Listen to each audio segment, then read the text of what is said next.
sure we're almost there. Something just doesn't feel right about this whole thing. Yeah, I'm just not sure about this. Well, look. We already signed up, and there's no point in turning back now.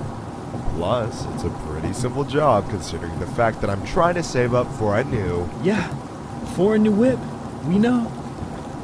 Didn't mean to flex how much more money I have. Huh? You and your whopping bank account total of $5,000? Yeah, okay. 5,000 more than you're rolling with. Oh, really?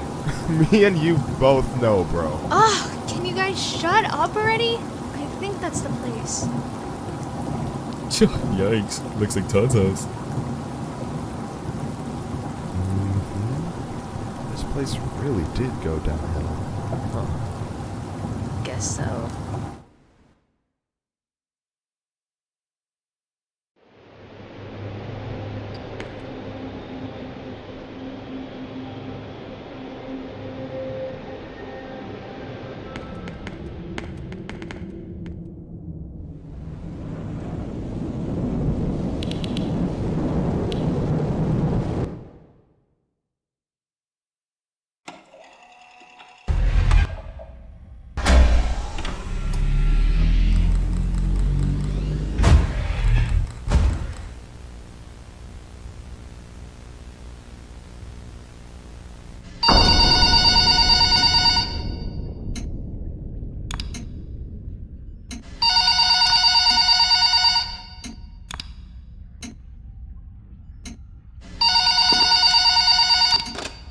Hello, welcome to your first night. here. I'd like to congratulate you on the behalf of Tony's Tacos on earning your position here as security personnel. We know it's a big deal, so don't worry. We'll make sure you're equipped with the right tools necessary to complete this job. So with that being said, let's get you acquainted. First of all, in your office, there are two important things to know. Number one, your computer, or otherwise known as your security camera. Tapping into your computer should allow you to access your security cameras, which were placed strategically throughout the facility. I do want to tell you though that these security cameras do not cover every inch. I mean, there are plenty of blind spots. Two important blind spots actually lie right outside your doors. This means that you won't be able to see outside of your doors if they are closed. Now, this brings us to our next important piece of discussion. Your blast doors. These were installed primarily for your security. We do realize that you are working a job which has its risks, so in case anything happens, you're being chased, or somebody's trying to break in, you can close these blast doors, make sure that your safety is your priority. Now, these blast doors aren't anything to play with. They're not toys. They are highly dangerous if you stand underneath them. They will close on anything, so anything that's standing in its way, you can say goodbye to it. It's also critical to realize that these two doors, when closed, put an extreme amount of strain on our only two working generators. So if you don't plan to run out of power and keep the lights on, then keep those doors open. Now, one at a time works, but two at a time is too much for our generators to handle, so please, be careful. Now that may lead you into the question of, well, where are these generators?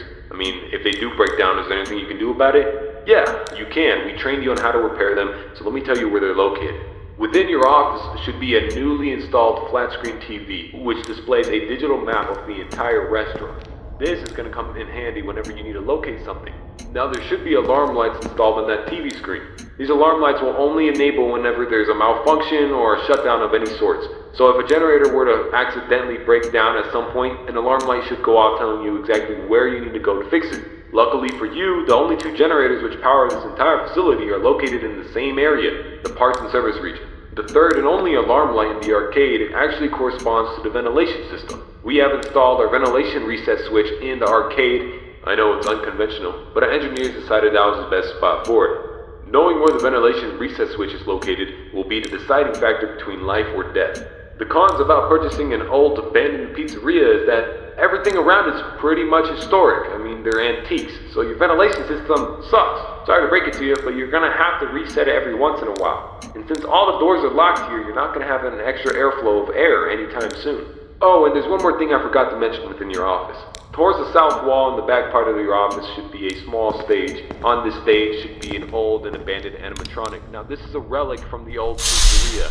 If you're not good with puppets or anything of that sort, then you can keep the curtain closed. I mean, if you don't want to see it, make sure it doesn't see you. Am I right? And that brings me to my next point. There are a variety of other abandoned animatronics left over from the other pizzeria lying around here. This includes the front stage, parts and service region, the warehouse, you name it. There's at least something that we can salvage there. Not to worry, these animatronics are shut down, so there's no source of power anywhere within their rigs. So between me and you, there shouldn't be another incident. But that about covers it. It should be a very smooth night, uneventful. You should be able to get accustomed and acquainted with everything, and I hope to see you tomorrow. You have a good night.